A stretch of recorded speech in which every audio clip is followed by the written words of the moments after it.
अपनी प्रकृति को वश में कर लेता है और मन से समस्त कर्मों का परित्याग कर देता है, तब वह नौ द्वारे वाले नगर भौतिक शरीर में बिना कुछ किए कराए सुखपूर्वक रहता है।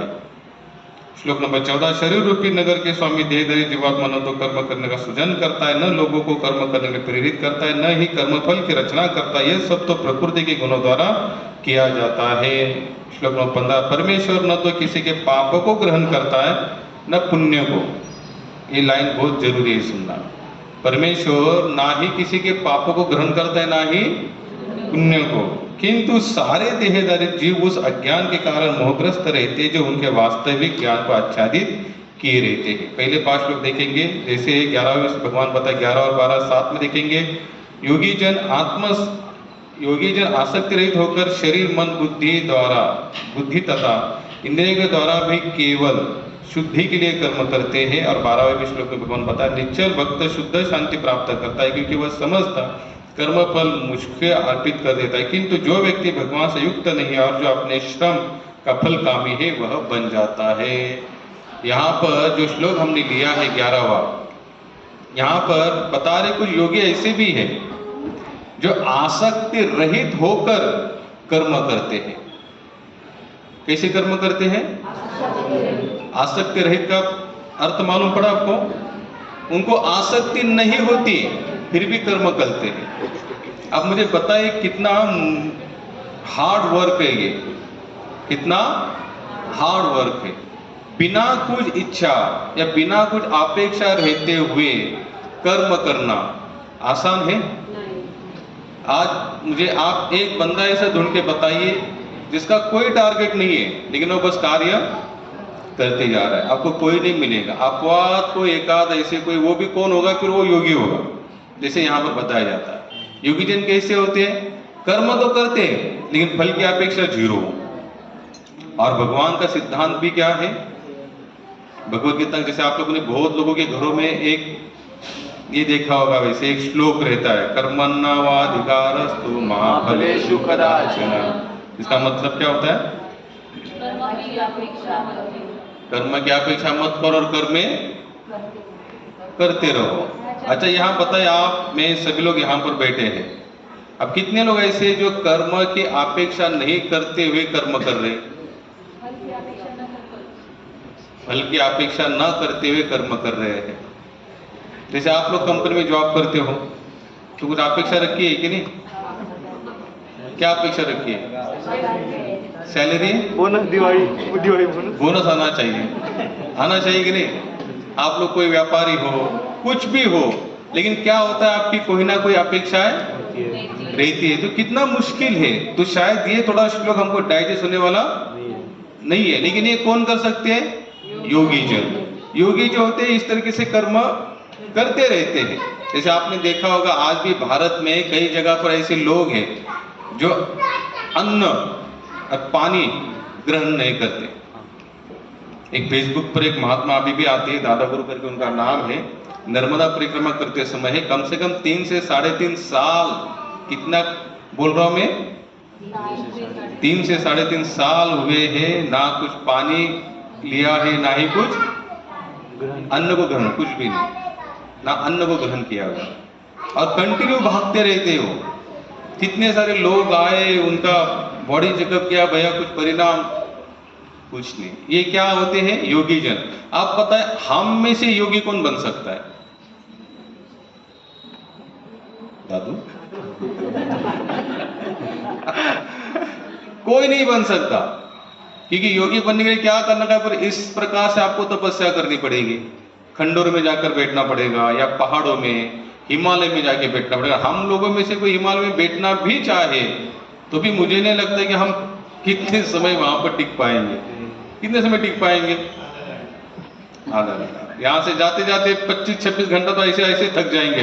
अरे यार आज जाना था हिमालय में लेकिन थक गए हो, ड्राइविंग से थक गए हो, 2-3 दिन के बाद रेस्ट करके फिर हिमालय निकलेंगे। तो ऐसी भावना से, ऐसे विचार से, ऐसे टारगेट से कोई योगी नहीं बन सकता। योगी के लिए क्या करना पड़ेगा? एकदम कड़क तपस्या करनी पड़ेगी। इतनी कड़क तपस्या करनी पड़ेगी, उसके खान पान, रहन सहन, उठक बैठक यहाँ तक कि उसकी वाणी भी उसको संयमित रखनी पड़ेगी, तब जाकर वो योगी बन सकता, अन्यथा नहीं। और उसमें भी अगर समझ लीजिए, अगर वो 70-80% अगर वो सक्सेस हो चुका है, 90%, और वहां जाने के बाद 90% सक्सेस होने के बाद भी कुछ अगर गलत क्रिया हो गई, जैसे सांप सीढ़ी होती है ना, वो डायरेक्ट 98 पर जाता है, जो सांप जाता है वो डायरेक्ट 2 पर आता है। तो योगी का हालत कैसी होती है फिर ऐसी? अगर वो स्टेप तक जाते उस पहले ही कुछ समय अगर वो कुछ गलतियां करते तो डायरेक्ट नीचे आ जाएंगे और फिर से उसको ABCD शुरू करनी पड़ेगी। तो ऐसे कितने लोग होते हैं? बहुत अपवाद लोग होते हैं, बहुत है, नहीं ऐसा नहीं है, आज भी वैसे लोग है, लेकिन वो हम लोग में से वो क्रिया करने में हम सभी क्या है? असफल है। चलो ठीक है, अगर हम में से कुछ किसी ने कर भी लिया, जैसे कुछ लोग आपने देखा सुना होगा कि पानी पर चलते हैं, कुछ हवा में उड़ते हैं, सचमुच है ऐसे लोग, नहीं ऐसा नहीं है। एक बार प्रभुपाद जी को पूछा गया कि प्रभुपाद जी आप लोगों को केवल हरे कृष्णा हरे राम जपवाते, बोले इससे क्या मिलेगा? बोले कुछ चमत्कार करो। क्या करो? चमत्कार। आज लोगों को क्या चाहिए वैसे भी? चमत्कार। बोलिए ना, क्या चाहिए आप लोगों को? चमत्कार चाहिए। नहीं लोगों को चमत्कार चाहिए, लेकिन आप देखना यहाँ पर जितने भी लोग बैठे हैं ना, अगर इसमें से अगर कोई ऐसा कोई बाहर कोई ऐसा कोई चमत्कार बाबा आने दो, तुरंत यहाँ की जनसंख्या आधी हो जाएगी।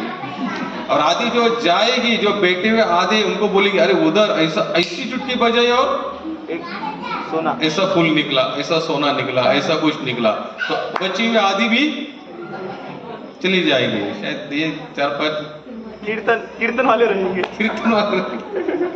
चमत्कार को नमस्कार होता है, लेकिन ये ज्यादा दिन टिकने वाली शक्तियां नहीं होती, याद रखना, क्योंकि वो उन्होंने कहां से लिया हुआ है? वो उधारी से लिया हुआ है, वो उनका पर्सनल अपना कुछ नहीं है, क्योंकि समय बीत जाने के बाद उनको वो शक्तियां वापस देनी पड़ती है। अब जो बताए जो चीज मेरी है ही नहीं है और आपने मुझसे मांगा तो मैं दे सकता हूं क्या? क्योंकि उस पर मेरा ही पूरा अधिकार नहीं है। जब मेरा ही पूरा अधिकार नहीं तो मैं आपको देने में कैसे सक्षम हो सकता हूं?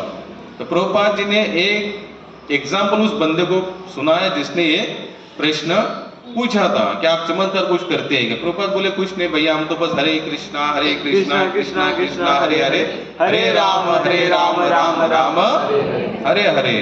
तो बोला कि प्रभुपाद कुछ चमत्कार चाहिए। तो प्रभुपाद बोले एक एग्जाम्पल सुना था। बोले हम जहां पर रहते, बोले बंगाल तरफ एक कोई ऐसा एक महात्मा था, कोई यानी कोई ऐसा योगी था, उसने एक सिद्धि प्राप्त कर ली थी। कौन सी सिद्धि प्राप्त कर ली थी? वो पानी पर चलता था। क्या चलता था? पानी पर। आप देखिए, अगर कोई पानी पर चलेगा तो हम लोग अच्छे से देखेंगे, भाई चकित तो होंगे, भाई पानी पर चलना कोई साधारण सा काम तो है नहीं, ये कोई भी तो करने वाला नहीं। अगर पानी पर कोई चले तो ऑटोमेटिक हम भी जाएंगे, या आजकल तो फोन है तो एक आध दो वीडियो सेल्फी भी निकाल लेंगे, वीडियो तो निकाल ही लेंगे। जैसे पानी पर चल के आएंगे तट पर, बोले महाराज एक सेल्फी नहीं, तो पानी पर चलने वाले महाराज के साथ हमारा फोटो करके। तो प्रभुपाद ने कहा, बोले पानी पर चलते का ऐसा वो महात्मा था, लेकिन बोले वो कहां पर चलता था ज्यादा करके? जैसे बंगाल में आपको पता है एक नदी बहती, क्या नाम है? गंगा नदी। गंगा नदी बहती है ना वहां पर, तो बोले गंगा नदी को क्रॉस करते थे, और बोले क्रॉस करने के लिए केवल उस समय 2 रुपए खर्चा आता था। कितना? 2 रुपए। आप सुन रहे हैं ना? क्या कहा प्रभुपाद जी ने कि गंगा नदी को क्रॉस करने के लिए केवल उस समय 2 रुपए खर्चा आता था। तो बोले उन्होंने वो सिद्धि प्राप्त करने के लिए अपने जीवन काल के 30 साल गंवाए। कितने? 30 साल व्यतीत किए। अब मुझे बताना, वो कहते थे कि उसने 30 साल गंवाने के बाद गंगा नदी को पार पानी पर चल के करते थे, और बोट वाला उनसे, जो लोग और जाते थे उनसे 2 रुपए लेते थे। तो उन्होंने 30 साल में कितना रुपए कमाया? 2 रुपए। कितना रुपए कमाया? 2 ही रुपए कमाए ना।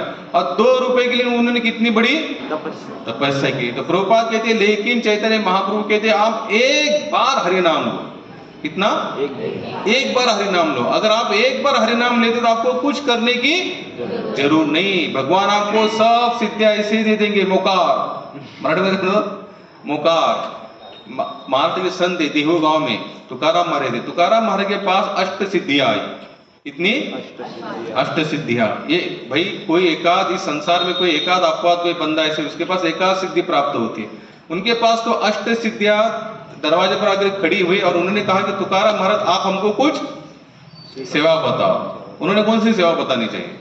बोले गलती से भी फिर मेरे द्वार पर कभी आना नहीं, चले जाओ बोले यहां से, क्योंकि मुझे हरिनाम के सिवा कहीं पर फंसना नहीं है। ये सिद्धियां आपको क्या करती है? फंसाती रहती है।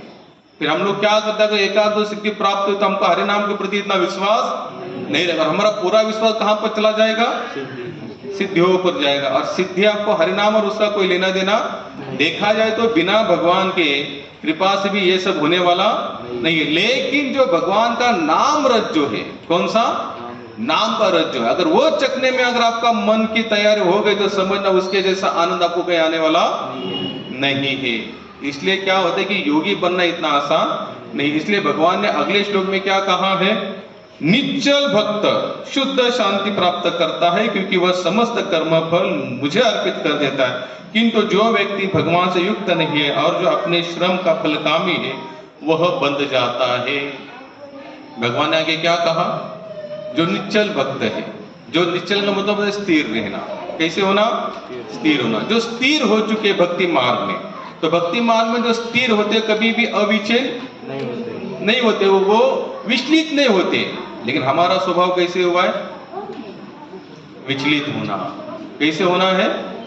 विचलित होना। अगर हम लोग सत्संग भी करते, सत्संग भी सुनते, तो यहाँ वहां की घटना घटे तो हम कैसे होते? विचलित हो जाते हैं। लेकिन हमारा स्वभाव ऐसे बन चुका है। लेकिन भगवान यहाँ पर क्या बता रहे? जो भक्त विचलित नहीं होता, जो निश्चल है, जो पूरी तरह से लगा हुआ है, दृढ़ क्षमता के साथ, दृढ़ निश्चय के साथ लगा हुआ है, तो वो कभी विचलित नहीं होता। और वो क्या करता है? वो कभी भी अपने कर्म फल से बनता नहीं है, क्योंकि वो सब कर्म कहाँ अर्पण कर देता है? भगवान को अर्पण कर देता है। अब मुझे पता है कि भगवान को अर्पण कर देने के बाद अपनी जिम्मेदारी कुछ बची नहीं? बोलिए तो सही, हाँ ना? नहीं बची। अब मुझे जब अपनी जिम्मेदारी नहीं बची तो उसका प्लस माइनस हमारे मत्थे पर चढ़ने वाला नहीं है। यानी कि उस कर्म का जो भी है प्लस माइनस वो हमें भोगने के लिए, हम भोगने वाले, क्योंकि हमने जो भी लिया कहाँ दिया? भगवान। तू चाहे भगवान ये तुम्हारे माध्यम से आया था, आपने हमें दिया था, कुछ समय रखकर आप हम क्या कर रहे? आपको ये सब कुछ सौंप रहे। यहाँ पर भगवान कहते हैं कि वह बन जाता है। और जो अपने को फल कामी मानता है, यानी कि जो खुद कामनाओं की तरफ बड़ा हुआ है या जो उसका फल खुद भोगना चाहता है, वो बंध जाता है। क्या होता है? अब मुझे बताइए, आप लोगों ने भागवत सुना है, प्रहलाद महाराज के पास भी बहुत सारी शक्तियां थी, ध्रुव महाराज के पास भी बहुत सारी शक्तियां थी, और उनके अपवाद देखा जाए तो ये हिरण्यकशिपु, इनके पास भी शक्तियां थी। लेकिन ये राक्षस क्या करते थे? तपस्या तो करते थे, और तपस्या करने के बाद जितनी भी शक्तियां उनको प्राप्त होती थी वो कहाँ लगाते थे? दुख देने में, खुद की सेवा में। यानी कि वो खुद भोगी बनना चाहते थे। क्या बनना चाहते थे? वो खुद भोगी बनना चाहते थे। और जब वही शक्तियां किसी भक्त के पास आती है तो भक्त क्या करता है? वो भगवान की सेवा में अर्पित करना चाहता है। अगर उसको कुछ क्षमता मिल भी जाती है, कोई ताकत मिल भी जाती है, कुछ सिद्धियां आ भी जाती है और आती भी है, भगवान नाम से सिद्धियां सब कुछ आती भी है, लेकिन अगर वो आने के बावजूद भी पूरी सिद्धियां कहाँ लगाता है? भगवान के। और वही एक तरफ अगर कोई आसुरी वृत्ति वाला है और उसी के हाथ में अगर वो सिद्धि चली जाए तो क्या होगा? वो विनाश की तरफ लेके जाएगा। जैसे भक्तिपाद जी बताए, बोले बंदूक क्या है? एक शस्त्र है, किसी की भी जान ले सकती है। लेकिन अगर वो पुलिस के पास होते तो हम लोगों को डर लगता है क्या? जैसे यहाँ पर कोई पुलिस आएगा 3 स्टार वाला गन मैन AK-47 लेकर, हम डरेंगे क्या? लेकिन अगर कोई काला कपड़ा बिपड़ा बांध कर, काला नीला होकर अगर गन लेके आएंगे तो हे भागो, आतंकवादी आया, हम भागेंगे। क्यों भागेंगे? क्योंकि हम जानते हैं जिसके हाथ में बंदूक में कुछ भी कसर हमें भी ठोक सकता है, हमें भी मांस, इससे अच्छा भागो। लेकिन कोई खाकी वर्दी वाला लेकर आएगा तो आप कोई टेंशन नहीं, पुलिस वाले आ गए। उसी तरह कहा जाता है कि अगर सिद्धियां अगर किसी अच्छे भक्त के हाथ में है तो क्या करेगा? वो समाज के लिए, भगवत सेवा के लिए उसका यूज करेगा। और किसी राक्षस के हाथ में जाएगा तो क्या करेगा, उसका सर्वनाश करेगा। एक बार शिव जी के भक्त थे, उन्होंने शिव जी की कड़ी तपस्या की। कड़ी तपस्या करने के बाद शिव जी उनके ऊपर प्रसन्न हुए। प्रसन्न होने के बाद उन्होंने स्पष्ट कहा शिव जी ने कि भैया कुछ चाहिए तो बोलो तुरंत, क्योंकि मुझे तुरंत निकलना है। बोले कहाँ? बोले राम नाम में जाना है, तुमको जो चाहिए सो मेरे से मांग लो। तो उसने कहा भगवान शिव जी मुझे और कुछ नहीं, मुझे एक पारस मणि दे दो। क्या दे दो? पारस मणि। क्या करता है वो? लोहे को स्पर्श करके लोहे का सोना बन जाता है। पारस मणि दे दो। तो शिव जी ने कहा इसका उद्धार करना चाहिए। अब शिव जी दे नहीं सकते क्या? तुरंत दे सकते, जितना चाहे उतना दे सकते, लेकिन शिव जी ने मनी मन सोचा नहीं, इसका हम उद्धार करेंगे। क्या करेंगे उसका? था तो उन्होंने कहा काम करो, पारस मणि चाहिए ना, एक काम करो वृंदावन में जाना और एक महात्मा की एक कुटिया है सनातन गोस्वामी, बोले उनके वहां पर जाना, उनको जाकर मांगो, उनके पास पारस मणि पड़ा हुआ है, तुम उनसे लेना। मतलब उसके लिए मेरी कोई जरूरत नहीं। अब ये तो खुश होगा भाई, इसको तो अभी कंफर्म पता हो गया, भैया बता दे, शिव जी ने बता दिया, इसका मतलब होगा, उसमें कोई डाउट। वृंदावन चले आए, पूछा सनातन गोस्वामी कहाँ, सनातन गोस्वामी कहाँ है, कहाँ से कुटिया पूछते पूछते पहुंच गए। तो सनातन गोस्वामी तो हरे कृष्णा कृष्णा कृष्णा हरे हरे, हरे राम राम राम हरे, अपने भजन में लगे हुए थे। अब जिससे उनका भजन समाप्त हुआ, खत्म हुआ, नेम से भजन करते थे, तो अंदर चला गया, महाराज हम शिव जी के भक्त हैं, हमने शिव जी को प्रसन्न किया, उनसे हमने पारस मणि मांगा, तो शिव जी ने कहा कि आपके पास पड़ा हुआ है। बोले शिव जी ने कहा है तो आप हमें दे दिए। बोले कोई बात नहीं, बोले पारस में, बोले बाहर जाना कुटिया के पार, वहां पर कचरे का डब्बा है। क्या है? कचरे का डब्बा है, उसमें मैंने पारस मणि पड़ा हुआ है, उसको जाकर ले लो। अब ये तो खुश होगा भाई, इसको तो इतना तो पता होगा, इन्होंने कहा है, मैंने कहा, इन्होंने कह दिया, शिव जी ने कहा है, तो उन्होंने क्या कहा, बाहर जाओ और कचरे के कुंडी में वो पारस मणि पड़ा हुआ है, उसे जाकर निकालो, लेके चले जाओ। ये बाहर आया, बाहर आने के बाद उसने डब्बा पूरा उल्टा कर दिया, उसको पारस मणि मिल गया, लिया और ये चला। अब चलने के बाद उसके मन में अंदर से आवाज आई, अंदर से आवाज कौन सी आई? बोले मैंने इतने साल तपस्या की इस पारस मणि के लिए। शिव जी ने क्या कहा कि सनातन महाराज के पास है, सनातन गोस्वामी के पास है, तो उन्होंने इसको कहाँ रखा था? इसका मतलब उनके पास इससे भी जरूर कोई अनमोल चीज होगी जो उन्होंने उनके तिजोरी में रखी होगी। अगर पारस मणि अनमोल रहता तो क्या वो वहां पर रखते? हम लोग सोने का दागिना कहाँ रखेंगे? तिजोरी में रखेंगे। बहुत बड़ा घबाड़ होगा तो कहाँ रखेंगे? लॉकर में। डर लगता है चोरी हो जाएगी इधर उधर, चलो उसको क्या करो, लॉकर में रखो। तो इस महात्मा ने कहां पर रखा था पारस मणि? कूड़ादान में। आजी त्या मुलांना बाहेर घेऊन जावा। हरे कृष्णा कृष्णा कृष्णा हरे हरे, हरे राम राम राम। तो उसके मन में ये ख्याल आया, अगर पारस मणि इतना अनमोल है तो महाराज ने बाहर रखा, इसके मतलब पारस से भी कोई अनमोल चीज इनके पास है। तुरंत भागा चला है, उसको पता था संत है, संत तो किसी चीज के ना भूलने वाले नहीं। ये तुरंत आए, बोले महाराज क्षमा चाहता हूँ, मैं रिटर्न इसलिए आया। बोले पारस मणि मेरे लिए तो अनमोल था, लेकिन इसको आपने कहाँ रखा है? कचरे के डिब्बे में। इसका मतलब इससे भी कोई अनमोल चीज आपके पास है? बोले हाँ है। तो बोले वो दे दो मुझे। तो बोले उसके लिए पहले इस पारस को फेंकना पड़ेगा।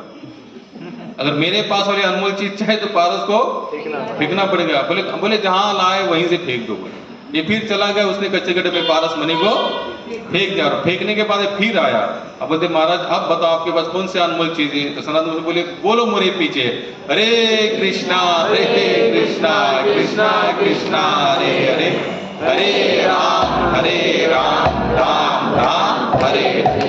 सनातन गोस्वामी कहते मेरे पास से ही एक भगवान का अनमोल नाम है, जिसका मूल्य संसार के किसी भी चीज से किया नहीं जा सकता।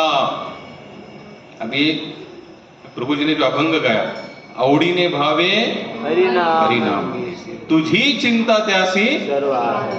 नको खेद करू कोणत्या गोष्टी पती लक्ष्मीचा जाणीत असे. लेकिन पहली लाइन क्या है? आवडीने भावे.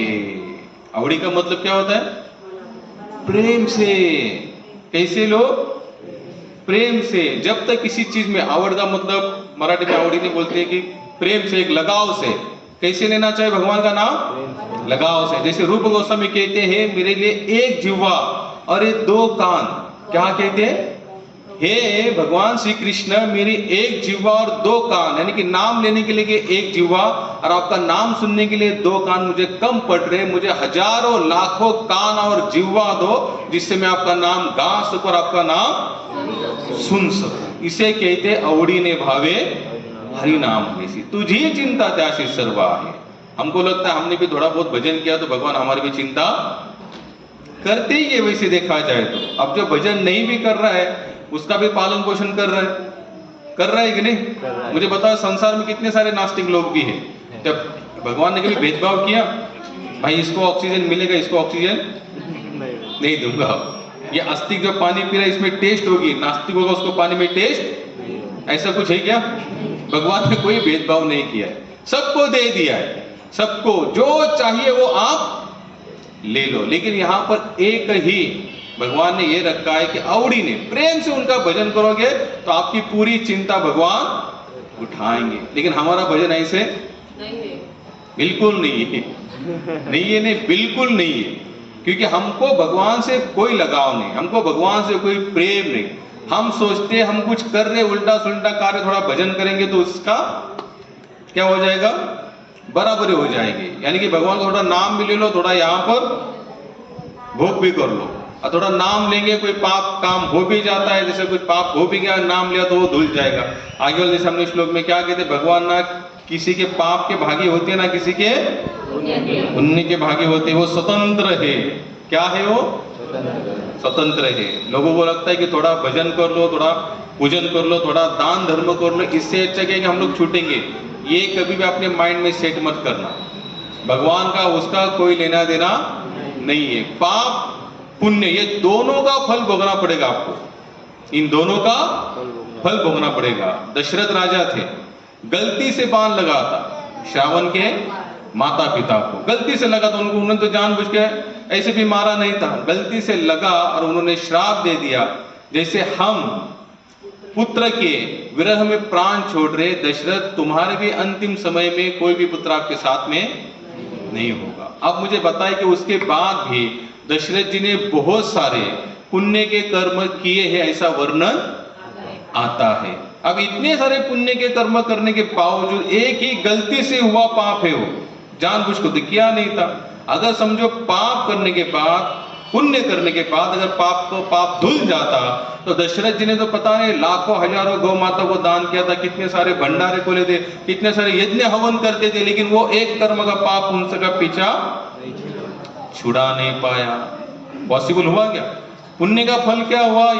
यू हम समझ सकते चलो राम जी उनके वहां पर प्रकट हुए या उनको थोड़ी बहुत शांति मिली कि भगवान उनके घर में आए, लेकिन पाप भी भोगना पड़ा. तो ये पूरा अलग है. भगवान पर इसका कोई लेना देना नहीं है. एक व्यक्ति तो कहते हैं, बोले अगर हम कोई पाप करते हैं और किसी मंदिर यज्ञ हवन दान बीन करने के बाद अगर हमको लगता है पाप गया, तो भगवान के सबसे बड़े भ्रष्टाचारी तो वही है. फिर क्या कहा?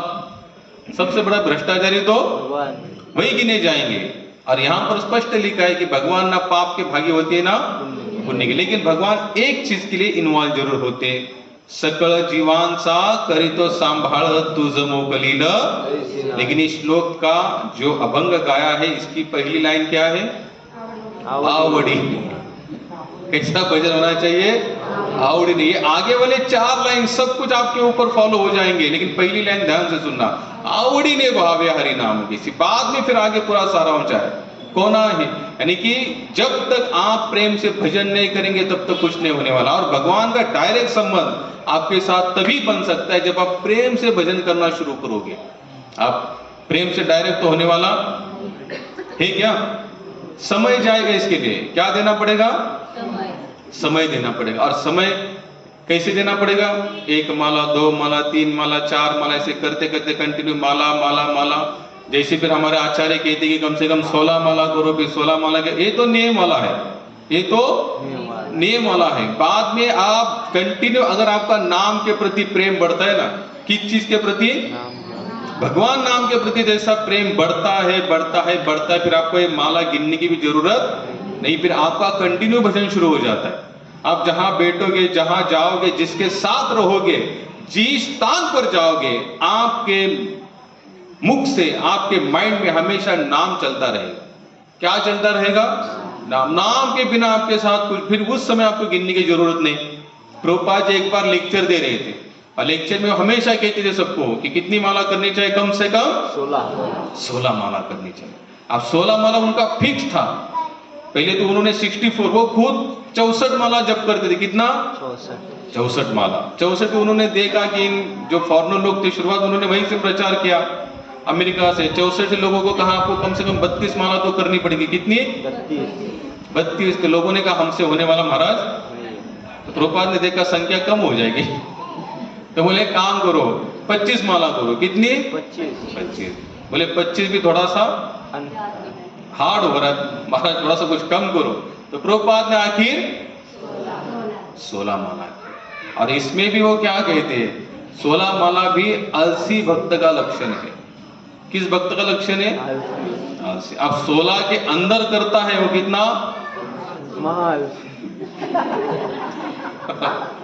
जो 4 करता है वो महा और जो 1 पर ही रुका हुआ है उसके लिए आप तो कोई डिग्री बनी नहीं है। उसको क्या बोल सकते हम लोग? प्रभुपाद कहते हैं 16 माला कम से कम करनी है, कम से कम बोल रहे, और ज्यादा से ज्यादा फिर जितनी होती उतनी करनी चाहिए। लेकिन हमने जिनसे दीक्षा ली, भक्तिपाद जी, वो तो कहते भले 1 करो तो भी ठीक है, लेकिन करो। अकाउंट कहीं पर तो ओपन करो, अकाउंट खुल जाएगा तो क्या होगा? कुछ ना कुछ उसमें आता जाएगा। जैसे हम देखते कि पिछले 3, 4, 5, 6 साल में सरकार ने कहा अकाउंट खोलो, आधार कार्ड लिंक करो, तो आपके अकाउंट में ऊपर से पैसा आ रहा है। अभी तो लाड़की बहन योजना निकाली। अब जिनका अकाउंट है उसके अकाउंट में ही सरकार का पैसा आएगा, जिसका अकाउंट नहीं है सरकार से 1 रुपया मिलने वाला नहीं है। उसी तरह से आप कम से कम 1 माला तो करो, लेकिन कितने साल 1 करोगे? 2 करो, 3 करो, 4 करो, ऐसे करते करते कम से कम 16 माला करो। तो प्रभुपाद एक बार रोज कहते थे 16 माला 16 माला 16 माला। तो एक जिज्ञासु भक्त बैठता था रोज, ये बोलते हैं ये महाराज तो हमको कहते 16 करो 16 करो, ये करते हैं कि नहीं? मैं एक बार चेक करूंगा क्या कहा। उसके मन में जिज्ञासा, और मैं कहता ऐसे लोग बहुत अच्छे होते हैं जो कुछ ना कुछ ढूंढते रहते हैं, कुछ ना कुछ, जिसे कहते हैं जिज्ञासु वृत्ति। कौन सी कहती है? जिज्ञासु। तो उसने सोचा कि ये तो हमको कहते हैं 16 माला कर लूंगा, मैं देखूंगा ये करते हैं कि नहीं। शायद वो करता होगा, उससे हो नहीं पाता होगा, या उसको लगता होगा तो होना मुश्किल है। इसने बोला जो बोल रहा है उसको मैं चेकअप करूंगा। तो उसने प्रभुपाद के ऊपर 2, 3, 4 दिन लगातार नजर रखी। तो प्रभुपाद को उसने देखा, प्रभुपाद कभी झाड़ू मारते, कभी भगवान के लिए प्रसाद बनाते हैं, तो कभी कुछ बुक पढ़ते या कुछ लिखते रहते हैं। तो उसने लगातार देखने के बाद उसको कंफर्म हो गया प्रभुपाद माला करते ही नहीं प्रभुपाद माला नहीं करते, हमको कहते कि 16 माला करो। अब कोई बोल रहा है और किसी ने सर्च किया और उसको पता चला ये नहीं कर रहा है, तो उसकी छाती खुल जाएगी। इसकी छाती थोड़ी खुल गई। तो प्रभुपाद ने फिर उसने देखा, फिर प्रभुपाद लेक्चर दे, प्रभुपाद ने उसी दिन भी वही कहा कि 16 माला जब करूं। तो बोले प्रभुपाद मेरा एक प्रश्न है। बोले क्या प्रश्न है? बोले उस दिन भी आपने 4-5 दिन पहले कहा था कि 16 माला जप करना चाहिए, मैं 4 दिन से लगातार आपको सर्च कर रहा हूं दिन रात, मैं भी आश्रम में रहता हूं, लेकिन मैंने नहीं देखा कि आप माला लेके बैठ के भजन कर रहे हो। प्रभुपाद बोले इधर आओ। अब बोले मेरे पीठ को कान लगाओ। क्या कहा? पीठ को कान। मेरे पीठ को कान। जैसे उसने पीठ को कान लगाया, हरे कृष्णा कृष्णा कृष्णा हरे हरे, हरे राम राम राम हरे हरे। उसके प्रभुपाद जी के पीठ में से ध्वनि उसने सुनाई, तुरंत शरण गए कि प्रभुपाद मुझे क्षमा करना, मेरे से गलती हो गई कि मैंने आपके ऊपर भी डाउट किया। बोले कोई बात नहीं बोले, लेकिन उसने फिर कहा कि मैं अभी यहाँ से 16 माला करूंगा। तो वो स्थिति भी आती है, लेकिन कब? जैसे अभी हम लोग अभय चरणार डे करके उनकी एक सीरीज देख रहे हैं, कम से कम 47 पार्ट कितने थे थे? एपिसोड 45 उतना उनके पार्ट है, तो उसमें उनका पूरी लाइफ स्टोरी बताई हुई है, बहुत अच्छा है। 1922 से 1922 से प्रभुपाद लगे। जैसे ही लगे फिर उन्होंने जिस समय उनको पता, जिस समय प्रभुपाद जी पहले तो धार्मिक थे, उसमें कोई डाउट नहीं था, माता पिता भी भगवत भक्त थे, लेकिन बीच में उनको थोड़ा सा देश स्वतंत्र करने का, सुभाष चंद्र बोस के साथ महात्मा गांधी की इनमें वो थोड़े से लग गए कि नहीं हमारे देश को स्वतंत्र कर। लेकिन उनके एक दोस्त ने, देखो जिनके जीवन में परिवर्तन होता है ना, तो उसके लिए बहुत ज्यादा समय नहीं लगता, वो तुरंत एक्सेप्ट कर लेते हैं, बस ये सही है, सबको हटा दो, उसको स्वीकार करो। तो ऐसी बुद्धि वाले लोग इस मार्ग में आगे बढ़ते हैं। वाल्मीकि ऋषि थे, नारद जी पहली बार ही मिले, उसके पहले कोई सत्संग नहीं, फत्संग नहीं, कुछ नहीं। नारद ने इतने का भैया पाप कर रहे हो, किनके लिए? बोले पत्नी बच्चे लोग, जाके पूछ के आओ। बोले तुम्हारे इस पाप में भागीदारी गए, पूछे, बोले नहीं है नारद जी, आप बोलो क्या करना है, पड़ा से छोड़ दिया। बोला उनका त्याग, आप मुझे बताओ। बोले राम नाम ले लो। ठीक है, सबको छोड़ दिया। फिर वो उन्होंने ज्यादा दिमाग नहीं, राम नाम लेके बैठे। राम जन्म से पहले रामायण लिखे। अंगुलीमाल था, गौतम बुद्ध ने एक ही सिद्धांत दिया, बोले जिस पेड़ के पत्ते को तुम जोड़ नहीं सकते उसको तोड़ने का अधिकार, बस वहीं पर क्लिक हो गए। बोले सब छोड़ दिया, आपको मैं शरण। अधमरा था, नारद जी मिले, पहले उनको पता है भाई क्यों मार रहे हो, क्यों पाप कर रहे हो, क्या मिलेगा? बोले पेटी भरना है। बोले जाओ वहां पर बैठ के हरि भजन करो। तुरंत मान लिया, सुन लिया, तुरंत लग गए। जो सोचते ना कल करेंगे, फिर करेंगे, रिटायरमेंट के बाद करेंगे, कुछ दिन के बाद करेंगे, उनके जीवन में परिवर्तन पॉसिबल ही नहीं है। संतों ने स्पष्ट कहा है, जो कल करो सो आज, आज करो सो अब। और आप लोग देखना, आप लोग कभी हरिभक्त ग्रंथों को भी देखना, पढ़ना, ऐसे ही लोग इस मार्ग में टिकते हैं जिनकी बुद्धि ऐसे एक्सेप्ट कर फटाक से, फिर वो सोचते नहीं है ज्यादा, फिर कल परसों तरसों, तो कल परसों तरसों कभी आने वाला, जैसे मैं कहूंगा कि अगले संडे, फिर अगले संडे कहूंगा, फिर अगले संडे कभी आने वाला है क्या? कभी नहीं आएगा अगले संडे। लेकिन आपने जैसे सोचा नहीं बस अभी से शुरू करना है, तो तुरंत कर लेंगे। प्रभुपाद जी का एक दोस्त था, बोले ये क्या? बोले तुम देश स्वतंत्र इसमें लेके, बोले एक महात्मा के पास लेके जाता, भक्ति सिद्धांत ठाकुर के पास लेके गए। उन्होंने तुरंत कहा, बोले ये देश स्वतंत्र वितरण सब छोड़ दो, बोले तुम कृष्ण नाम का प्रचार करो। प्रभुपाद तभी केवल 22 साल के थे। कितने साल के थे? 22 साल के थे। तो उन्होंने कहा कि आप बोले देश, यानी कि भगवत गीता का प्रचार करो, भगवान नाम का प्रचार। बोले देश अगर अंग्रेजों के इसमें होगा तो हमारी बात कौन सुनेगा? तो तुरंत उन्होंने कहा, उस महात्मा ने, बोले भगवान नाम का प्रचार करने के लिए स्वतंत्रता और पारतंत्रता की निर्भर नहीं होता वो, क्योंकि भगवान कैसे है? स्वतंत्र है, उनको कोई भी पकड़ नहीं सकता। प्रभुपाद ने उसी समय हर विचार को त्याग दिया। ऐसा नहीं मैं कल बताऊंगा, मैं परसों बताऊंगा, मैं तरसों आऊंगा, फिर एक हफ्ते के बाद आऊंगा, फिर मैं 10 दिन के बाद, बिल्कुल नहीं। जिनकी बुद्धि एकदम शार्प होती है, कैसे होती है? इस पर पता चलता है। जिनकी बुद्धि शार्प होती है वो ज्यादा सोचते नहीं है, वो ज्यादा अपना दिमाग दौड़ाते नहीं है। उनको पता चला ना ये सही है, तुरंत स्वीकार कर लेंगे। फिर आज तक जो भी कर रहे हैं उसको एक झटके में, लेकिन बुद्धि उसके लिए क्या होनी चाहिए? थोड़ी शार्प होनी चाहिए। अरे कहते भी है, तू काम मने थे लागी तिला जाती थे, काम नहीं बेड़ा का बड़ा।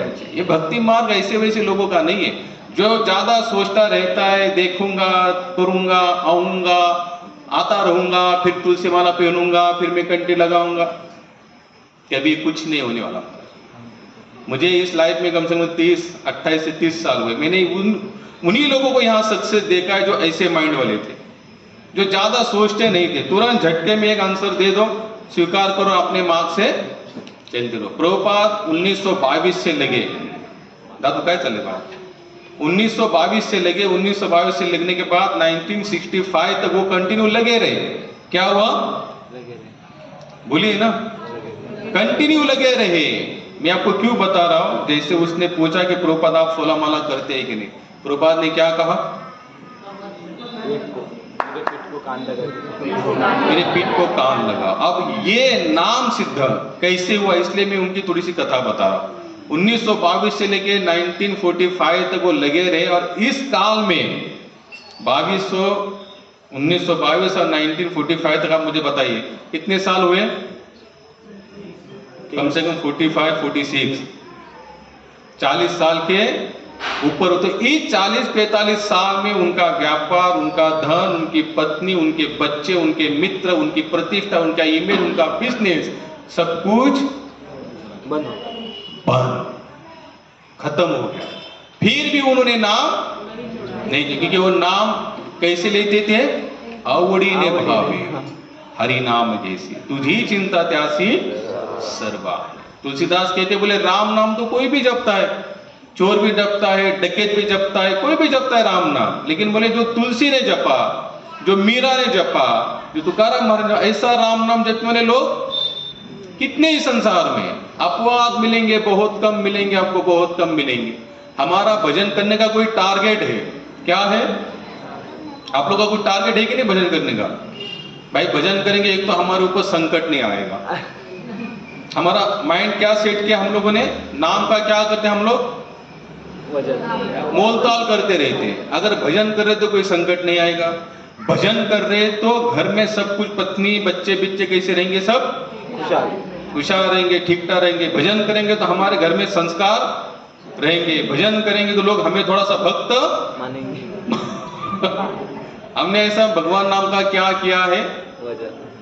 मोल भाव किया है, तो ऐसे नहीं होगा। बोले भजन केवल भगवान की प्रसन्नता के लिए करना है बस। कोई प्रसन्न चाहे हो चाहे ना हो, उससे कुछ लेना देना नहीं होना चाहिए। भजन करने के बाद अगर सब कुछ हमारा चक्र उल्टा चल रहा है, कैसे चल रहा है? उल्टा, यानी कि आज तक हमारी गाड़ी बहुत अच्छी चल रही थी, सत्संग में आए, बैठने लगे, कहा एक एक माला जप करनी चाहिए, हमने भजन शुरू किया।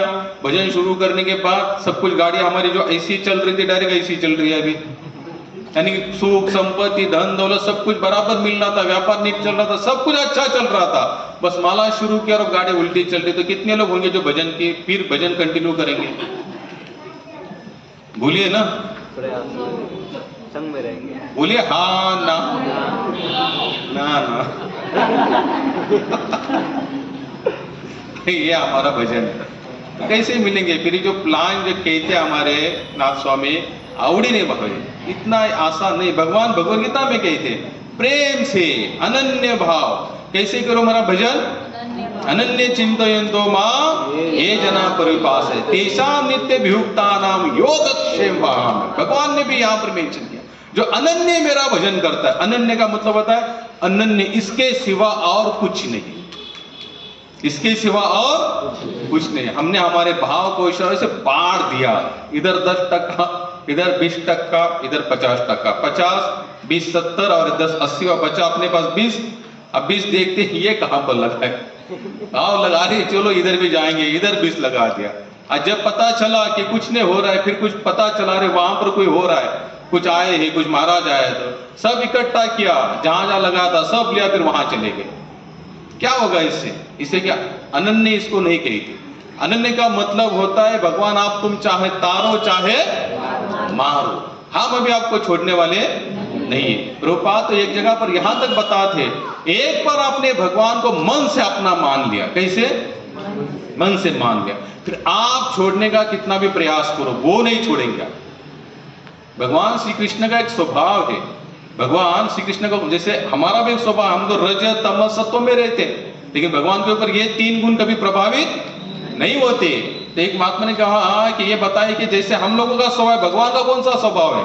बोले भगवान का एक ही स्वभाव है, वो अगर किसको अगर चुन लेते ना, ये इसको बस इसका उद्धार करना है, फिर वो चाहे कितना भी भागने का प्रयास करो, भगवान उसको छोड़ते नहीं है। ये स्वभाव किनका है? भगवान का स्वभाव। और भगवान नहीं जानते कि हमको क्या चाहिए, सब कुछ जानते हमें क्या चाहिए, हमको क्या लगने वाला है, सब कुछ। अच्छा बताइए, हमारा पूरा ये शरीर हम लोग देखते हैं, इसको क्या क्या चाहिए बताइए। भले हमने बाहर से कुछ अलग थलग कुछ कर, जैसे मैं कल बाल काट के आया यहां से ऐसा एकदम व्यवस्थित कट पीट मार के, ये तो मैंने बाहर आवरण से किया, लेकिन बाल आने की थेरेपी भगवान की है। ये किसने दी? भगवान ने दी। आंखों को तो हम तो चलो ठीक है, चश्मा बिस्मा गॉगल बिगल लगाएंगे, थोड़ा फोटो वीटो निकालेंगे, लेकिन आंखों को देखने की शक्ति भगवान ने दी। ईयरफोन लगा देंगे, हेडफोन सोने का लगा देंगे, आंखों से बोट बीट का वो क्या क्या लगा देंगे, लेकिन देखो मैंने ये लाया हो, लेकिन सुनने की किसने दी बताइए? भगवान ने दी। इस बौद्धिक क्षमता के माध्यम से 2 का 4, 4 का 5, 5 का लाखों करोड़ रुपए अगर हम लोग कमा भी लेते हैं, लेकिन ये बौद्धिक क्षमता दी किसने? भगवान ने दी। उनके बिना हम कैसे सब अधूरे। बस इतनी ही फीलिंग एक भक्त तक होती है कि भगवान में कुछ नहीं कर सकता। जब तक आप नहीं चाहते तब तक हमसे कुछ होने वाला नहीं है, क्योंकि सबके बुद्धि दाता कौन है? इसलिए भगवान कहते हैं भगवद गीता में, ददामि बुद्धियगम, अर्जुन तुम तुम्हारी बुद्धि मेरे चरणों में लगा लो। आपको करना ही क्या है? और कितना आसान है। जैसे हमने इस पहले श्लोक में क्या देखा, योगी बनना बहुत मुश्किल है, लेकिन जो फल हमको मिल रहा है वो भगवान को अर्पण करने में कोई दुख हमारे अंदर नहीं होना चाहिए। और देखो करना भी क्या है, आपके पास जो भी आ रहा है आपको कहाँ लगाना है? पहले भगवान की सेवा में। इससे क्या होगा? जैसे इस सेकेंड श्लोक में क्या कहते हैं, प्रभुपाद जी ने यहाँ पर लिखा है, क्या कहते हैं कि इससे उसको कर्म फल बांधने वाला नहीं है। जब कर्म फल ही नहीं बांधेगा तो हमको चिंता किस बात की? कोई चिंता है क्या? कोई चिंता नहीं, क्योंकि कर्म फल हमको बांधने वाला नहीं है। अगले वाले श्लोक में 14 श्लोक तो देखे थे हमने। हाँ, फिर आगे भगवान बता दे कि शरीर के बारे में वर्णन किया है। कितने द्वारे वाला शरीर है इसको? कौन से? 2, 4, 6, 7, मलमूत्र के 2, कितने हुए? 9 द्वार हुए। अब 9 द्वार का ये शरीर है, इसमें भागवत में बहुत अच्छा इसका वर्णन आता है। अब ये 9 द्वार वाले शरीर में बैठे हुए कौन है? 2 लोग बैठे हैं अंदर। शरीर के अंदर 2 लोग बैठे हैं। कौन से? आत्मा मन। जीवात्मा और परमात्मा। कौन बैठे हैं? जीवात्मा और परमात्मा। जीवात्मा हमेशा फल चखता रहता है, और जो परमात्मा भी भगवान श्री कृष्ण, हृदय से अर्जुन तिष्ठति, भगवान सबके हृदय में विराजमान है। वो बस देख रहे हैं ये क्या कर रहा है। अब देखो कभी कभी हम कुछ गलत काम करते ना, या करने जाते, या करने वाले होते, या करने का कोई प्लान बनाते ना, तो उस समय एक मन ये भी कहता है कि ये गलत है। अब ये गलत है कहने वाला कौन है? जो परमात्मा अंदर से हिंट देता है, भैया ये गलत, इसको कर मत, इसके कारण तुम्हें दुख होगा या तुम्हें कुछ ना कुछ तकलीफ हो सकती है। लेकिन अगर हमारा ज्यादा टारगेट भोगने के हिसाब से होगा तो हम लोग क्या करेंगे? छोड़ो यार, किसने देखा है, करो, जो होगा सो कल। ऐसे नहीं हो। गलत काम के लिए कभी मत ये सोचना। हाँ, अच्छे काम के लिए बिंदास करो, किसी का बेनिफिट हो रहा है। सबसे पहला सबसे बेस्ट काम कौन सा है? भगवान की सेवा। अगर भगवान की सेवा के लिए कुछ कर भी रहे हो आप, जैसे संसार उस चीज के लिए ना बोल रहा है, लेकिन अगर उससे भगवान की सेवा हो रही है तो करने में कोई ऐतराज नहीं है। इससे क्या होगा कि आपके माध्यम से भगवान की सेवा होगी, और भगवान की सेवा होते ही आप उस कर्म से निपट जाओगे, अलग हो जाओगे। तो ये 9 द्वार जो है, इसमें बैठे हुए 2 जन है, आत्मा और परमात्मा। तो परमात्मा हमेशा उस बंदे को हिंट देते हैं कि ये गलत है, ये सही है, गलत है, सही, हमेशा कहते। बाकी उन्होंने स्वतंत्रता दी हमें। क्या दी? अब मुझे बताए, भगवान, आप लोगों ने इतना तो सुना, भगवान क्या कहते कि मेरी इच्छा के बिना पेड़ का पत्ता भी नहीं। जब इतना भगवान क्षमतावान है, भगवान के पास इतनी शक्ति है, तो क्या वो हमको गलत काम से रोक नहीं सकते क्या? फिर वो क्यों नहीं रोकते हमें? क्योंकि हमारी इच्छा है। क्योंकि हमारी इच्छा है। हमको थोड़ा सा भगवान ने क्या किया है? स्वतंत्रता दी, थोड़ी सी। कितनी? थोड़ी सी, ज्यादा नहीं दी, एकदम नॉर्मल रूप में दी। और वो भी क्यों दी है? क्योंकि स्वतंत्रता होगी तो ही हम भगवान से अपने हिसाब से प्रेम कर सकेंगे। वो भी स्वतंत्रता क्यों दी? प्रभुपाद जी ने पूछा कि प्रभुपाद आप कहते हैं हमको स्वतंत्रता दी, बोले किस लिए दी? फिर तो प्रभुपाद कहते हैं स्वतंत्रता इसलिए दी कि अगर स्वतंत्र अगर हम कुछ होंगे तो ये तो भगवान से प्रेम कर पाएंगे, नहीं तो कर सकते नहीं। अगर हम भगवान अगर हमको स्वतंत्रता नहीं देंगे तो क्या हम उनको प्रेम कर सकते हैं क्या?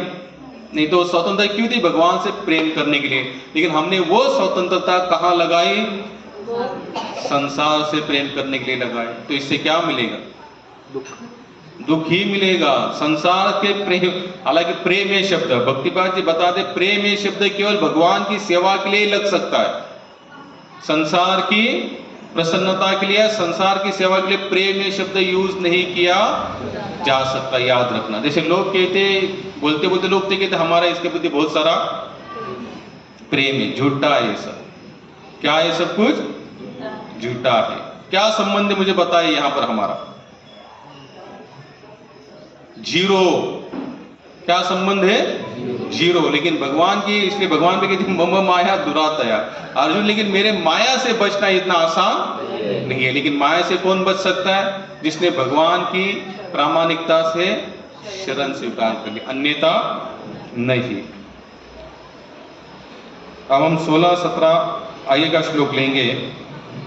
किंतु जब कोई उस ज्ञान से प्रबुद्ध होता है जिससे अविद्या का नाश होता है, तो उसको ज्ञान से सब कुछ उसी तरह प्रकट हो जाता है जैसे दिन में सूर्य से सारी वस्तुएं प्रकाशित हो जाती है। जब मनुष्य की बुद्धि, मन, श्रद्धा तथा शरण सब कुछ भगवान में स्थिर हो जाते हैं, तभी वह पूर्ण ज्ञान द्वारा समस्त कल में शुद्ध होता है और मुक्ति के पद पर अग्रसर होता है। यहाँ पर भगवान क्या बताते कि जिस समय हमारे पूरी मन, बुद्धि, सब कुछ, इंद्रिया वगैरह सब भगवान की सेवा में लग जाएंगे, तो क्या हो गया? हम यहाँ पर मुक्त हो जाएंगे। क्योंकि यहाँ पर हमने अपने लिए कुछ तो लगाया नहीं है। आगे वाले श्लोक भगवान क्या बता रहे कि विद्या विनय संपन्न ब्राह्मण है, विनम्र साधु पुरुष अपने वास्तविक ज्ञान के कारण एक विद्वान तथा विनीत ब्राह्मण गाय, हाथी, कुत्ता तथा चांडाल को समान दृष्टि से समभाव से देखते हैं। जिनके मन एकत्व तथा समता में स्थित है, उन्होंने जन्म तथा मृत्यु के बंधनों को पहले जीत लिया है, वह ब्रह्म के समान निर्दोष है और सदा ब्रह्म में ही स्थित रहते। और 20वां श्लोक है, जो न तो प्रिय वस्तु को पाकर हर्षित होता है और न अप्रिय को पाकर विचलित होता है, जो स्थिर बुद्धि है, जो मोह रहित है और भगवत विद्या को जानने वाला है, वह पहले से ब्रह्म में स्थित है। यहाँ पर हमने जो पहले 5 श्लोक लिए थे और अंतिम के 5 श्लोक लिए, अंतिम के 5 श्लोक में भगवान ने यहाँ पर लिखा है, जब मनुष्य की बुद्धि, मन, श्रद्धा तथा शरण सब कुछ भगवान में स्थिर हो जाते। विशेष शब्द क्या यूज किया है?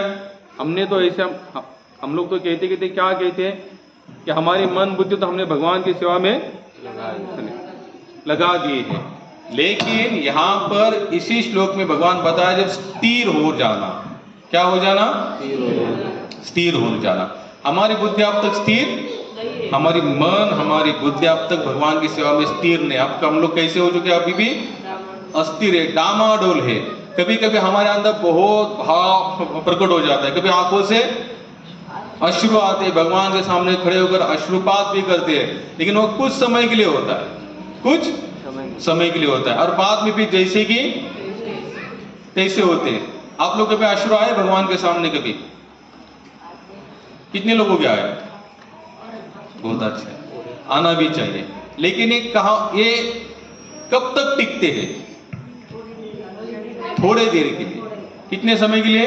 थोड़े के लिए। और बाद में हम लोग फिर क्या हो जाते हैं? जैसे हम किसी भक्त की कथा सुनते हैं, भगवान की कोई लीला सुनते हैं, तो आंखों से अश्रु आना शुरू हो जाते हैं। लेकिन जैसे ही सत्संग से बाहर जाते हैं, फिर वही सुबह से लेकर शाम तक जो माइंड में चलता रहता है संसार के प्रति, वही सब कुछ बहानेबाजियां चलती रहती। तो इसे कहते हैं अस्थिर बुद्धि वाले। लेकिन भगवान यहाँ पर क्या कहते हैं? जिसकी बुद्धि स्थिर हो चुकी है, वो कभी भी अपने डिसीजन से कभी पीछे नहीं हटते। उन्होंने बस ठान लिया है कि बस मैं भगवान की सेवा करूंगा, भगवान की सेवा मेरा और कोई टारगेट इस संसार काल में है नहीं। तो ऐसे लोगों की बुद्धि कैसी है? होनी चाहिए स्थिर। इसलिए भगवान भी यहाँ पर मेंशन क्या कहते हैं कि जो स्थिर बुद्धि वाले हैं। कैसे? स्थिर बुद्धि। और स्थिर बुद्धि के लिए हमेशा करना क्या पड़ेगा?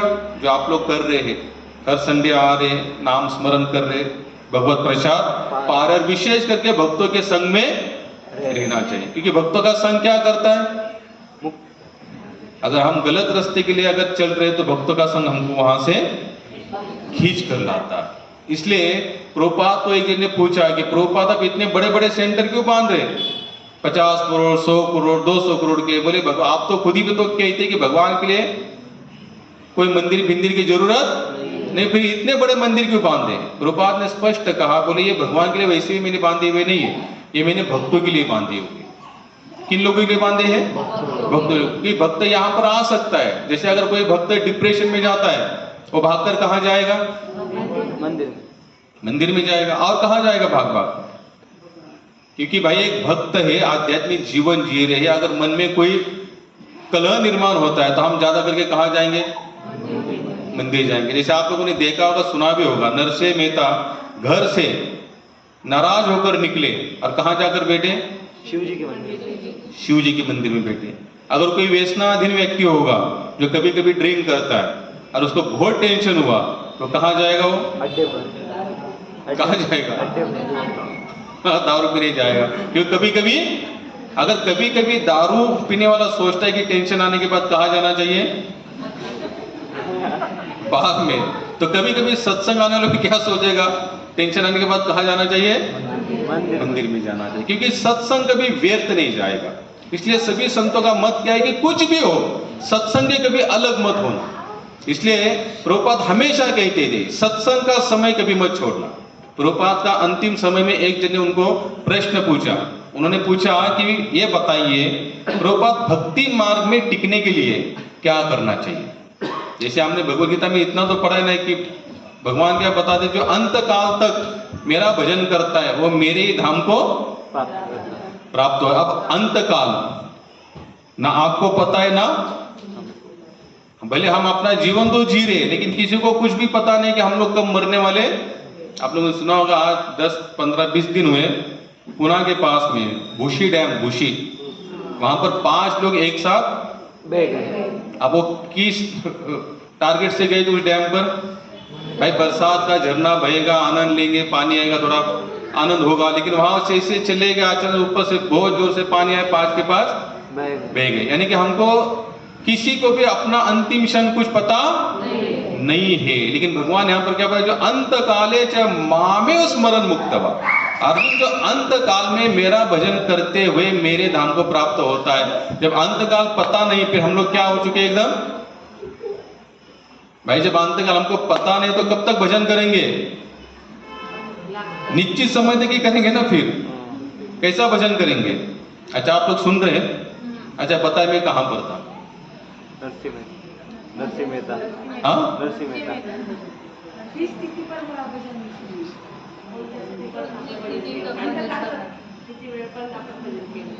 और बताइए। नरसिंह मेहता तक थे। नरसिंह मेहता कहाँ चले गए? शिव जी के मंदिर। क्यों चले गए वहां पर? घर में उनको क्या हुआ? टेंशन हुआ। और जो व्यसनाधीन है वो कहाँ चले जाएगा? लेकिन जब हमको यही पता ही नहीं है कि हमको, जैसे भगवान यहाँ पर बता दे कि अंतकाल तक भजन करना है, लेकिन हमें तो अपना अंतकाल कुछ पता है नहीं। इसलिए भगवान फिर क्या बताते हैं? सततम कीर्तयन्तो माम एतन्तच्चे दृढ़वताम। आपका भजन कैसे होना चाहिए? सतत, कंटिन्यू। एक क्षण भी आपके माइंड से भगवान इधर उधर नहीं होने चाहिए। तो इससे क्या होगा? इसलिए भगवान ने तो बता दे सततम कीर्तयन्तो माम। तो इसका मतलब फिर हम लोग वही टॉपिक पर आएंगे जो भगवान ने बताया था। इसके पहले भगवान ने कहा आप जो भी कर्म करते हो किनके लिए करो? भगवत सेवा के लिए करो। क्योंकि भगवत सेवा के लिए अगर कर्म चल रहा है, इसका मतलब क्या है? भक्तिपाद जी ने पूछा कि भक्तिपाद केवल माला पर ही भजन करना भजन है या और भी कोई स्वरूप है? बोले और भी एक स्वरूप है। बोले कौन सा? बोले अगर आप खट्टा भी खान रहे हो, जमीन में खट्टा भी खान, लेकिन वो खानते खानते अगर आपके माइंड में, अगर आपके मुख से अगर भगवान नाम निकल रहा है और चिंतन यहां से केवल भगवान का चल रहा है, तो खट्टा खट्टा आप वो नहीं कर रहा, वो भी क्या कर रहा? आप भजन नहीं कर रहे। भजन कितना आसान है। हमारे महाराष्ट्र में संत थे गोरा कुंभार, वो क्या करते थे? मिट्टी को बारीक करते करते नाचते नाचते ही भजन करते। लेकिन भजन कैसे करते थे? औड़ी नहीं भावे। बच्चा उनके पैर के नीचे आया, उनको उसने कुचल दिया, लेकिन फिर भी उनको कुछ पता नहीं चला। पत्नी ने कहा कि देखो आप तो ऐसा भजन करो जिस नाम में आप इतना तन्मय हो रहे हो, आपका बच्चा है, आपने क्या किया? उसको मार दिया। उनको चिंता हुई, लेकिन फिर भी कह चलो ठीक है, ये भी हमारे विट्ठल जी की इच्छा है। क्योंकि उनकी इच्छा के बिना यहाँ पर कुछ होने वाला नहीं है। तो हमारा कितना होना चाहिए? पूरा विश्वास। वो भजन जो हम करते कैसे होना चाहिए? एकदम प्रेम से होना चाहिए, दृढ़ विश्वास से होना है, पूरे लगन से होना चाहिए। लेकिन भगवान फिर बताते कि अंतकाल तक। अब अंतकाल तो हमको किसी को भी पता नहीं है। जैसे मैंने आपको कहा वहां पर वो लोग चले गए और कितने लोग जा भी रहे, जैसे धरने पर जा रहे, तालाब पर जा रहे, डूब रहे और मर रहे। रोज कहीं ना कहीं न्यूज आती जाती है, यानी कि हमको पता ही नहीं है कि हम लोग कब मर सकते हैं। इसलिए हमको क्या करना चाहिए, कंटिन्यू भगवान का नाम लेते रहना चाहिए। लेकिन नाम भी ऐसा होना चाहिए जो केवल प्रेम से होना चाहिए। और प्रेम के लिए हमको करना क्या पड़ेगा, हमेशा भक्त संग। सत्संग में बैठना पड़ेगा। और सत्संग के माध्यम से हम हमारे अंदर क्या जागृति होगी, प्रेम की जागृति होगी। क्योंकि प्रेम की जागृति तभी तो संभव है। जैसे मैं फिर बता रहा, हमने उस टॉपिक से शुरू किया था। प्रभुपाद तो पूछा इतने बड़े बड़े मंदिर क्यों, भगवान तो हर जगह पर विराजमान थे, लेकिन हर जगह विराजमान तो उन्होंने क्या कहा, बड़े बड़े मंदिर केवल भक्तों के सत्संग के लिए बनाए जाते हैं और हमारा कोई टारगेट नहीं है। अब मुझे बताइए कितने सारे संतों का मत है कि एकत्रित आओ और क्या करो, केवल नाम का कीर्तन करो, नाम का प्रचार करो, भगवान की वाणी सुनते रहो। जैसे एक भक्त दूसरे भक्तों को मिलता है ना, तो उसका बोलने का टारगेट क्या होता है, भगवत चर्चा होगी और कोई चर्चा। जैसे एक संसारी दूसरे संसारी से मिलता है तो उसका टारगेट क्या होता है, कैसा चल रहा है, प्रजल्प, हाँ। नौकरी कैसी चल रही है, बच्चे कैसे हैं, माता पिता कैसे हैं, इन्वेस्टमेंट कहीं पे कुछ कर रहे हो कि नहीं, प्लॉट लिया, फ्लैट लिया, ये उनकी चर्चा होगी। और भक्ति की चर्चा क्या होगी, गीता पढ़ी, कौन से अध्याय तक आए हो, भागवत के कौन से चैप्टर तक पहुंचे हो, राम जी की लीला के बारे में कुछ जानते हो। मेरा ये कोई आध्यात्मिक प्रश्न होगा, वो अपने से उनको शेयर करता है कि ये मेरा कोई प्रश्न है, इसका आंसर आप मुझे दीजिए। ये भक्तों की आपसी चर्चा है। रूप गोस्वामी को पूछा गया कि भक्तों के आपसी लक्षण क्या है, बोले भक्तों के आपसी 6 लक्षण है। कौन से लक्षण है, 6 लक्षण है। पहला लक्षण क्या है, भक्त अपनी मन की बात सामने वाले भक्तों से शेयर करता है। क्या करता है, शेयर करता है, शेयर करता है, और वो भी उसकी मन की बात उनको शेयर करता है। एक भक्त दूसरे भक्तों को कुछ ना कुछ महाप्रसाद खिलाता रहता है, और ये भी कभी बाहर जाता है वो भी उनको कुछ ना कुछ खिलाता रहता है। और सबसे और 2 लक्षण है कि वो भक्त कुछ ना कुछ भेंट वस्तु उनको देता रहता है और वो भी कुछ ना कुछ भेंट वस्तु इनको देता रहता है। लेकिन भक्तों की आपसी भेंट वस्तु कौन सी होगी, कोई ग्रंथ, कोई भगवद गीता। अभी हमारे पिताजी का 3रा वर्ष श्राद्ध है। जैसे महाराज जानते जो लास्ट में जो वर्ष है उसमें क्या करते, कुछ ना कुछ भेंट दी जाती है। तो हम लोगों ने क्या सोचा, हम लोग सबको एक एक भगवद गीता देंगे। इससे क्या होगा, अगर वो भगवद गीता भले वो लेकर अपने घर में जाकर रख भी देते, अगर समझो 100-200 जितनी भी लेके जाए सब हम बांट देंगे, अगर एक भी व्यक्ति अगर उस भगवद गीता को पढ़ता है तो ऑटोमेटिकली उनका पूरा पुण्य पड़ा हुआ कहाँ चला जाएगा, जिनके नाम से हमने बांटा है उनके वहां तक पहुंच जाएगा, चला जाएगा। इसलिए पहले जमाने आपने देखा, आज भी कहीं जगह पर मारवाड़ी जितने भी लोग होते, गुजर लोग, वो लोग क्या करते, उनकी 13वीं 14वीं उसमें क्या करते, भगवद गीता हनुमान चालीसा क्या करते, लोगों को बांटते। और आजकल तो बहुत कम हुआ ये सिस्टम, आजकल लोग कुछ भेंट वस्तु बांटते। संसारी व्यक्ति होगा तो क्या बांटेगा, प्लेट, तांबिया, वाटी, क्या फर्क पड़ेगा इससे, क्या करेंगे जाकर, वो कुछ भी नहीं करेंगे। 10 ग्लास होंगे तो उसमें 11वां ग्लास ऐड कर देंगे। लेकिन अगर गीता बांटेंगे तो कोई पढ़ सकता है उसको, किसी का उद्धार भी हो सकता है। आज अगर पूरे विश्व में ये भगवद गीता फैली ना, उसका कारण केवल एक ही है। प्रभुपाद जी को एक ने पूछा कि आपके पश्चात इस मूवमेंट में कौन से कार्य पर विशेष भार देना है। प्रभुपाद जी ने कहा केवल बुक का वितरण करो। क्या कहा, बुक वितरण, बुक वितरण करो। इससे क्या होगा, अगर हम किसी को देते भेंट वस्तु, अगर वो कभी चिंता या कभी वो टेंशन में आता है, डिप्रेशन में आता है, तो क्या बोले, चलो यार इसको एक बार खोल के दो, देख लेता। अगर खोल के देख लेगा उसको इसमें से आंसर मिलेगा तो उसके लिए क्या होगा, ये सर्वोत्तम बुक होगा। इसलिए क्या होगा, जीवन काल में कहीं पर भी जाइए अपना टारगेट कभी मत छोड़ना।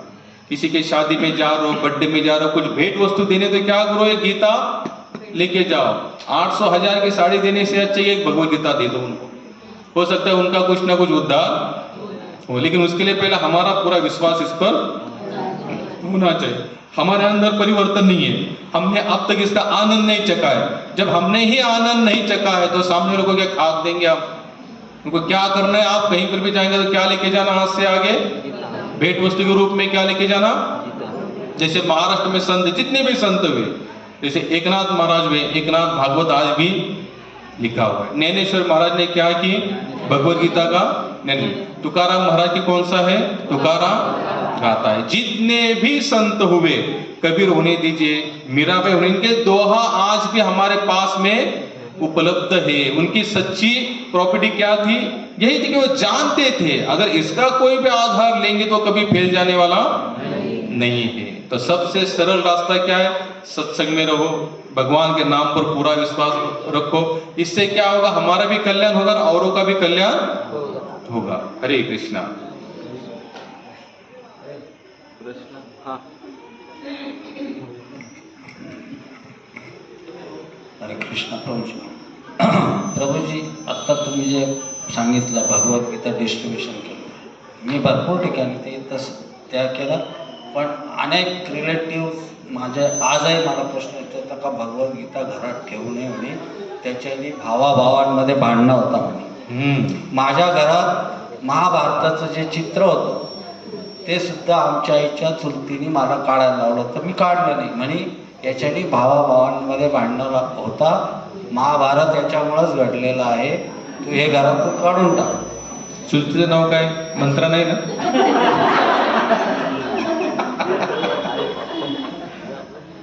तर भगवद्गीता म्हणे, ते भगवद्गीता ठेवल्यामुळं घरात भावाभावांची भांडणं होता, भावांचे भांडणंच त्यांनी लावलेले.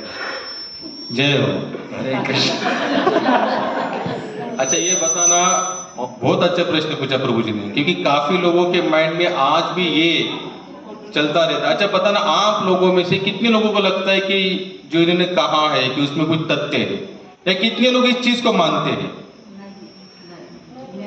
चलो, आप यानी कि सत्संग में आने वाले लोग तो इसको बिल्कुल नहीं मानते, लेकिन आज भी भारत में, और इन्होंने जो कहा एकदम सही है. काफी लोग कहते कि जो महाभारत का जो फोटो होता है ना, जिसमें रथ है, अर्जुन बैठे हुए, भगवान शंख फूक रहे, तो लोगों को लगता है कि ये फोटो लगाने से क्या होगा, यहाँ पर युद्ध होगा. मूर्ख लोग है वो. क्या है, मूर्ख लोग. भगवत गीता का अंतिम अध्याय का अंतिम श्लोक है, यत्र योगेश्वर कृष्ण यत्र पार्थ धनुर्धर तत्र श्री विजयभूति नीतिमर्मति. इस श्लोक का अर्थ है जहां पर भगवान कृष्ण और अर्जुन विराजमान है, विशेष शब्द वहां पर लिखा है. हम इसको पढ़ता हूं और आप लोगों को समझ में आएगा पूरा विस्तार पूर्वक.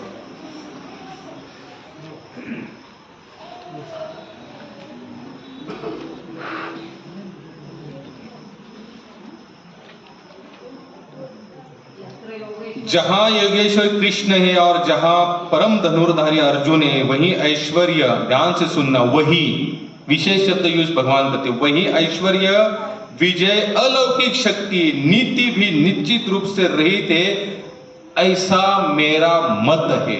मेरा मत का मतलब कौन बता रहे, यहां पर भगवान कृष्ण बोल रहे हैं. बता रहे. भगवान श्री कृष्ण स्वयं क्या बोल रहे हैं, जहां पर मैं और अर्जुन विराजमान हूं, वहां पर हर एक चीज असीमित मात्रा में, सीमा नहीं दी वहां पर, असीमित ऐश्वर्य भी, विजय भी, नीति भी, सब कुछ यहाँ वहां पर जितने भी सद्गुण है, सब कुछ अनलिमिटेड मात्रा में वहां पर उपलब्ध है. इतना कहने के बावजूद भी मूर्ख लोग इस बात को सच नहीं मानते. सुनी सुनाई हुई बातों पर जिसका कोई आधार नहीं, विशेष करके हम लोगों को उस बात में ज्यादा रुचि होती है जिसका कोई आधार नहीं है, और जिसका पूरा आधार है उस बात को हम मानने के लिए तैयार नहीं. संतों का मत है, जितने भी हमारे धर्म ग्रंथ है उनका मत है, जहां पर कृष्ण और अर्जुन विराजमान है वहां पर कभी झगड़े नहीं हुए. जैसे उन्होंने कहा कि भगवान श्री कृष्ण झगड़ा लगा, कभी नहीं. भगवान श्री कृष्ण कभी नहीं चाहते थे झगड़ा हो करके. भगवान श्री कृष्ण ने कितनी बार जाकर दुर्योधन को समझाया, भैया उनका आधार आज है, तुम दे दो. देने, हालांकि भगवान ने बाद में 5 गांव तक मांगे, फिर भी वो देने के लिए तैयार. तब जाकर भगवान बोले अब तो युद्ध होना जरूरी है. क्यों जरूरी है? दुर्योधन को मारने के लिए नहीं, अधर्म को मारने के लिए. किस चीज को मारने के लिए?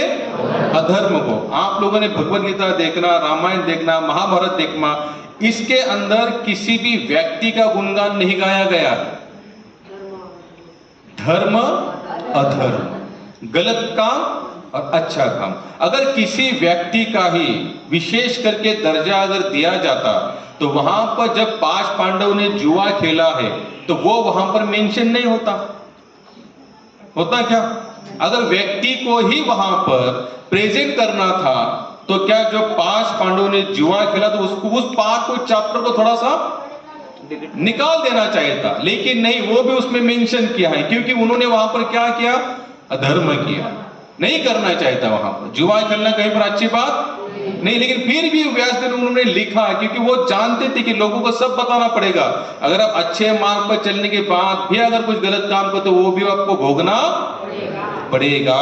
5 पांडव भगवान को समर्पण होने के बाद भी उन्होंने जुआ खेला, खेलने की जरूरत नहीं थी। इसलिए आप लोग देखना, कभी भगवत गीता हो, भागवत हो, रामायण, सब कुछ हो, कहीं पर भी व्यक्ति को विशेष दर्जा नहीं दिया गया। हमेशा याद रखना, वहां पर केवल धर्म अधर्म ये दोनों की चर्चा हुई वहां पर। अगर आप लोगों ने यहां पर देखा होगा कि ज्यादा करके भगवत गीता का जितना भी, जैसे 16वां अध्याय है दैवी आसुर, तो वहां पर भगवत गीता में दैवी गुण और आसुरी गुणों का वर्णन किया है। जैसे महाभारत में जो दुर्योधन था, भगवान श्री कृष्ण भी कहते हैं कि दुर्योधन तुम दुर्योधन नहीं, तुम क्या हो? सुयोधन है हमेशा के, क्योंकि उसके अंदर एक बहुत अच्छी क्वालिटी थी। दुर्योधन के अंदर भी बहुत अच्छी क्वालिटी। हमारे दोपहर में चर्चा हुई, माद्री उनकी 2 संतानें थी। कौन कौन? 5 पांडवों में से जो लास्ट वाले थे 2 जन, नकुल और सहदेव। आप लोगों ने इतना तो सुना होगा, जब महाभारत का युद्ध होने वाला था तो पूरी तरह से अनाउंसमेंट कर दिया था, जो राजा जिनके साइड से लड़ना चाहता है वो लड़े, किसी को कोई जबरदस्ती नहीं है। आप देखो, सहदेव नकुल का मामा अपने राज्य से निकले ये सोचकर कि मैं पांडवों के बाजू से लड़ूंगा। क्या सोच के निकले वो? पांडवों के बाजू से लड़ूंगा। जैसे वो निकले दुर्योधन को पता चला कि सहदेव नकुल का मामा आ रहे हैं अपनी बड़ी सेना लेकर, किनके बाजू से लड़ने के लिए? पांडव के बाजू से। दुर्योधन ने उनको बीच में रोक दिया, बोले चलो थोड़ा हमारे साथ भी चलो, मैं थोड़ा आपका क्या करता हूं? आदरातिथ्य करता, पाहुणचार करता मराठी में। तो उनका आदरातिथ्य उसने ऐसे किया दुर्योधन ने कि उनका जो मामा था सहदेव नकुल का प्लान ही चेंज हो गया। बोले अब मैं पांडव के साथ नहीं लड़ूंगा, अब मैं दुर्योधन के साथ लड़ूंगा। मैं क्यों बता रहा हूं? क्योंकि हमारे धर्म ग्रंथ जहां पर सही है वहां सही लिखा है, जो गलत है वहां पर गलत किया। दुर्योधन पाहुणचार यानी कि आदरातिथ्य करने में बहुत ही बड़ा कुशल था, माहिर था। वो जानता था कि अगर कोई एक व्यक्ति उसको अगर अपनी तरफ खींचना है तो क्या करना पड़ेगा। जैसे कर्ण था, शस्त्र की विद्या चल रही थी तो कर्ण को वहां से निकाल दिया गया। क्यों? राजा नहीं, सूत पुत्र हो। और यहाँ पर जो भी चल रहा है हमारा, यहाँ पर सब कौन जमा हुए? क्षत्रिय जमा हुए। दुर्योधन ने देखा ये पासा भविष्य में काम आ सकता है, तो तुरंत क्या कहा? लो मैं इसे मेरे एक राज्य का राजा बना घोषित कर दिया उसने तुरंत, और उसको क्षत्रिय बना दिया और अपने साइड से मोड़ लिया। अब कर्ण को इस तरह से उसने बांधा। कर्ण सब कुछ जानता था दुर्योधन गलत है, मैं गलत का सहयोग कर रहा हूं, लेकिन फिर भी दुर्योधन ने मुझे ऐसे समय पर बचाया कि उस समय कोई भी मेरे साथ खड़े होने तैयार नहीं था। उसके प्रति उसका इतना भाव था, गलत होने के बावजूद भी उसने अंतिम तक दुर्योधन का साथ नहीं छोड़ा। तो महाभारत में इन सभी बातों को बताया गया है, व्यक्ति विशेष वहां पर उल्लेख नहीं है। जो सही है वो सही है, जो गलत है गलत है। जैसे इनका कहना था कि महाभारत बोले ये सब गलत है, लोग क्या है? मूर्ख लोग है। हमारा ये समाज इतना होशियार नहीं है, क्योंकि समाज के पास ये सब कुछ पढ़ने के लिए टाइम नहीं है। कोई बस ऐसे बता दे, कुछ भी बता दे, हाँ ये सही। क्योंकि आज तक हमने कभी ऐसा, हमने आज तक यही सुना है कि कृष्ण अर्जुन साथ में रहते, घर में लगाना चाहे, एक जन ने कहा नहीं लगाना चाहे, अच्छा हाँ ये भी हो सकता है नहीं लगाना, हमने लगाना बंद कर दिया। गलत है। इसलिए हमेशा प्रभुपाद हमेशा कहते थे आप जो कुछ भी कर रहे हो आध्यात्मिक कार्य, उसका शास्त्र आधार ढूंढो। क्या देखो? शास्त्र आधार ढूंढो। अगर शास्त्र का आधार है, गीता में मेंशन है, रामायण में मेंशन है, महाभारत में लिखा हुआ है, तो उसको बोलो। अगर वो उसके शास्त्र आधार नहीं तो उसको करना नहीं चाहिए, क्योंकि क्या होता है वेद शास्त्र विधि निविना एकांत की भक्ति उत्पाद एवं कलमशे। जहां पर वेद का आधार नहीं, शास्त्र का आधार नहीं, तो ऐसी आध्यात्मिक क्रिया के माध्यम से समाज में क्या होता है? उत्पात होता है। क्या होता है? उत्पात होता है। तो ये कभी मत करना। इसलिए जैसे इन्होंने कहा ये सब कुछ गलत है, नहीं, हमको भगवान श्री कृष्ण अर्जुन के फोटो लगा सकते उसमें, क्योंकि भाई वो फोटो देखने के बाद उन्होंने जो कार्य किया वो हमारे ध्यान में आता है ना। फोटो लगाने का मेन टारगेट क्या है? प्रेरणा आती है। क्या आती है? प्रेरणा आती है। जैसे देखते हैं तो हमको हमारे अंदर क्या आती है? जैसे आप लोग कभी जाएंगे ना तालीम, जहां पर चलते तालीम जो कुश्ती चलती है, वहां पर हनुमान जी का स्टैचू होता है। क्यों होता है? प्रेरणा होती है। हनुमान जी आज 200 नमस्कार, कल 250 करूंगा, क्योंकि वो देखने के बाद प्रेरणा आती है। ब्यूटी पार्लर में जाती है माता है, वहां पर किनका फोटो होता है? हीरो हीरोइन का होता है। क्यों? प्रेरणा आती है, बाल ऐसे करेंगे, इधर काली लगाएंगे, इधर लाली लगाएंगे। भाई फोटो से क्या होता है? एक प्रकार से हमें प्रेरणा आती है। इसलिए भगवान के फोटो लगाने चाहिए। भगवान के फोटो देखने के बाद हमारे अंदर थोड़ा उत्साह निर्माण, तो कुछ करने की इच्छा निर्माण होती है। इसलिए ये कंटिन्यू इसलिए लगाइए। समझ में आए कि भगवान श्री कृष्ण और अर्जुन का फोटो हमेशा लगाना चाहिए। और किसी को कोई प्रश्न? क्योंकि हमारा होलसेलर जो था आज ही वो चेन्नई चला गया। दे दीजिए।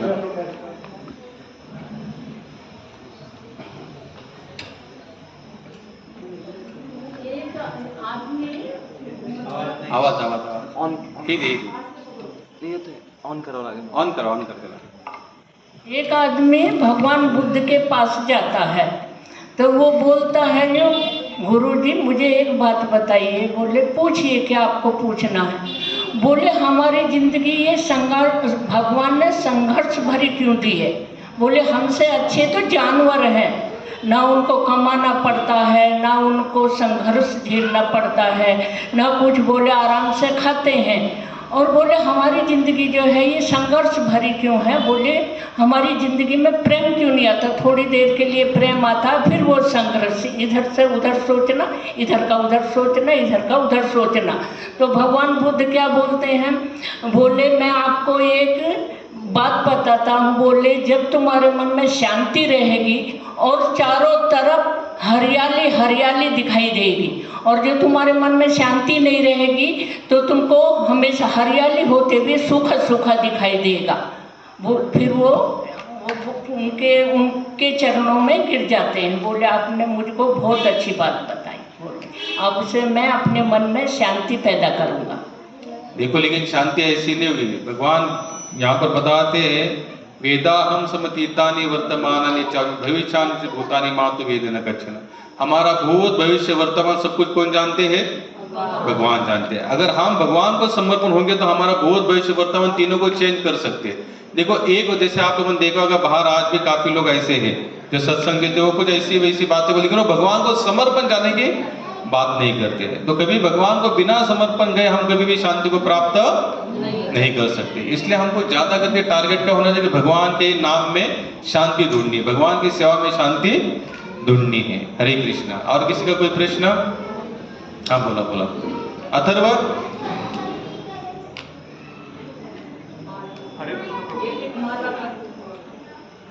एक मेरा सवाल है ऐसा कि मतलब बहुत सारे रिलेटिव्स हमारे घर वाले भी बोलते हैं कि अभी मतलब हम भगवान की भक्ति में मतलब जैसे नाम स्मरण करते या कुछ बताते घर में कि अपन ये गलत कर रहे हैं, ये गलत है, तो मतलब वो क्या बोलते हैं कि भगवान की भक्ति ऐसी करो कि तुम कुछ भी खा सकते हो, जैसे नॉनवेज भी खा के भगवान की भक्ति करो तो भी भगवान प्रसन्न रहते। तो मैं बोला गलत है, क्योंकि कोई भगवान ऐसी अनुमति नहीं देते हैं कि तुम मेरे जीव को खा के तुम मेरी भक्ति करो। ऐसा बताने के बाद भी घर वाले एक्सेप्ट नहीं करते। वो बोलते कि खाना चाहिए, ताकत आती है। मैं बोला उस ताकत में क्या फायदा? तुम खा रहे हो उस जानवर को जो घास खाता है। अगर तुम्हारे अंदर क्षमता है तो शेर को खा के दिखाओ, भाई वो नॉनवेज खाता है, तो एक्सेप्ट नहीं करते। देखिए तो कहाँ तक सही है? पूरी तरह से गलत है, क्योंकि आप जैसा अनाज खाओगे, जो आहार आपका होगा, वैसी बुद्धि आपकी बनेगी। मुझे उसको इतना ही बताना है कि एक कोई धार्मिक स्थान ऐसे बताना प्रॉपर, बालाजी है, बद्रीनाथ जी है, केदारनाथ जी है, विठलनाथ जी, जैसे अभी जो रथ यात्रा भी जगन्नाथपुरी में जगन्नाथपुरी। कि वहां पर भगवान को मांसाहार लगता है करके, एक जगह नहीं है वहां पर भगवान को मांसाहार। जो रही ताकत की बात मैं आपको फिर बताता हूँ। हम अगर, मैं भी टीवी देखता हूँ, लेकिन टीवी देखने में कम से कम रोज का आधा घंटा केवल डिस्कवरी चैनल फिक्स है हमारा, फिक्स, उसमें कोई डाउट नहीं है। वहां पर सबसे बलवान कौन है? हाथी है जो घास खाता है। सबसे बलवान कौन है? गेंडा है जो घास खाता है। जितने मांसाहारी प्राणी से भी बलवान शाकाहारी प्राणी होते हैं, ये उन लोगों के लिए है। दूसरी बात है, अगर हम जितना मांसाहार करेंगे ना, उतना हृदय हमारा क्या बनेगा? कठोर। कैसे बनेगा? कठोर। उसमें दया भाव नहीं हो सकता, उसमें दया भाव नहीं हो सकता। और जिसको आध्यात्मिक मार्ग में आगे बढ़ना है, कैसे इस मार्ग में आगे बढ़ना है, वो कभी भी मांसाहार करेगा नहीं। क्योंकि जब तक आप जीव हत्या करेंगे तो आपके अंदर दया होगी नहीं। जैसे अभी हमने जो श्लोक लिया है, विद्या विनय संपन्न ब्राह्मण गृहस्थी सुनी चेवे सो पाक पंडित समझ, जो हमारा अंतिम श्लोक था 20 श्लोक में से, वहां पर क्या, जो विद्या यानी कि गाय, हाथी, कुतरा, चांडाल, इन सबको समान रूप में देखता है, उसमें अंदर भगवत तत्वों को विराजमान देखता है, वही शांति प्राप्त कर सकते हैं, या वो उसी को सच्चा भक्त कहा जाता है। अगर आप एक गाय को खा रहे हो, आप एक बकरे को खा रहे हो, या आप एक मुर्गे को खा रहे हो, अगर आपको उसके अंदर भगवत तत्व का दर्शन नहीं हो रहा है, तो आप यहाँ पर भगवान खुद मेंशन कर रहे हैं, मैं उनको कभी स्वीकार करने वाला नहीं हूं। इसलिए हमें, लेकिन एक हमेशा बात याद रखना प्रभु जी, बोलने वाले बोलते रहेंगे, बोलने वाले बोलते रहेंगे। जैसे भक्तिपाद जी लिखता है, बच्चा हाथियों का ऐसा झुंड चलता है ना, बहुत सारे जंगल के कुत्ते सियार भोगते हैं, लेकिन उनकी चाल में वही, पर वो जानते कुछ नहीं बिगाड़ सकते मेरे, ये केवल भोगने का काम, उससे क्या कर सकते हैं? भोगने का। और रही सेकंड बात, जिसको खाना है ना, खाना है मांस, मच्छी, अंडी, जो भी है मांसाहार करना है, वो अपने हिसाब से कुछ ना कुछ एग्जाम्पल देता रहेगा। अगर वो खाने वाला देता है तो हम लोग भी नहीं खाने वाला, हम लोग अपने हिसाब से एग्जाम्पल, वो कर रहा है वो भरेगा, हमको उससे कुछ लेना देना नहीं है। इसलिए तो पहले संत क्या कहते हैं, हमारा अकेले की ये जर्नी है, ज्यादा सोचो नहीं कौन क्या कर रहा है। भक्तिपाद जी बताते, बोले आपका जो भी कर्म होगा, मैं मरने के बाद भगवान ये नहीं मुझे पूछेंगे कि भैया वो कर रहे तो तुम क्या कर रहे, सोए थे, बिल्कुल नहीं। भगवान मुझे इतना ही कहेंगे कि तुम्हारा कर्म और तुमने ये किया है गलत, और इसका दंड तुम्हें ये मिलेगा। किसी और के प्रति हमें कोई भी प्रश्न उत्तर होने वाला नहीं। इसलिए जिसको जो खाना है खाए, हम कभी खाने वाले, हमारा भगवद गीता इसको मान्यता नहीं देती। और मांसाहार से भी कितने सारे ऐसे व्यंजन है शाकाहार के, जिसमें बहुत सारी ताकत है। हरे कृष्णा। नहीं, हम लोग क्या करेंगे माता जी, आप लोग कभी भी भजन के लिए नहीं आते।